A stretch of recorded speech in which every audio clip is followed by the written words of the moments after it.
ஒரு யூடியூப்ல ஒரு காரியத்தை பார்த்தேன். அதில் சொல்லுகிறார் ஒருவர், இவர் 21வது நூற்றாண்டில் கர்த்தர் எழுப்பின ஒரு ஒரு ஒரு பெரிய தீர்க்கதரிசி பாருங்க, இப்போ தீர்க்க தரிசனம் உரைக்கிறார் அப்படிங்கிறார். உடனே அந்த கூட்டத்தில் இருக்க ஒருவரை அழைக்கிறார்கள். அவர் மேடைக்கு வருகிறார்.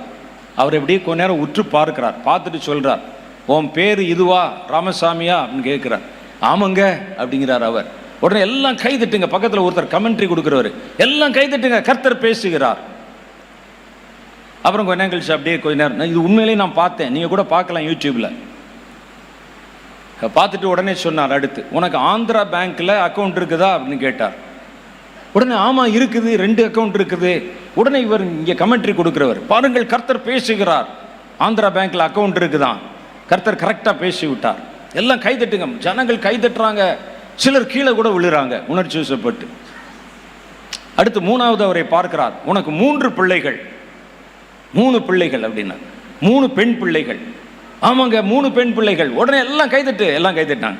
கர்த்தர் இந்த வருஷத்துல 3 பேருக்கும் திருமணத்தை முடித்து வைக்கிறார் அப்படின்னு சொன்ன அவர் 3 பேருக்கு ஏற்கனவே கல்யாணம் ஆச்சேங்கிறார்.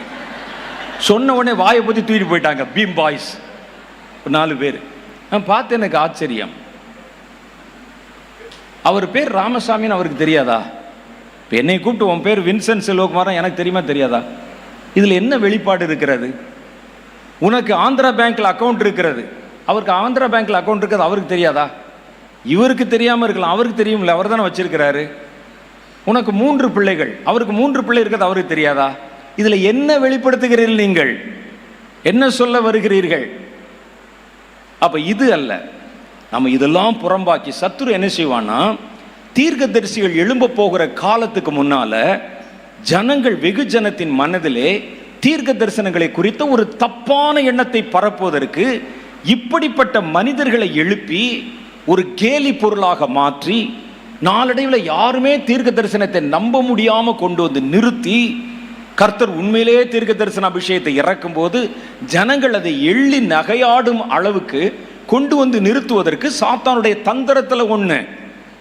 நாம் இவைகளை நம்பக்கூடாது. இந்த தீர்க்க தரிசிகள், இந்த மாதிரி தீர்க்க தரிசிகள்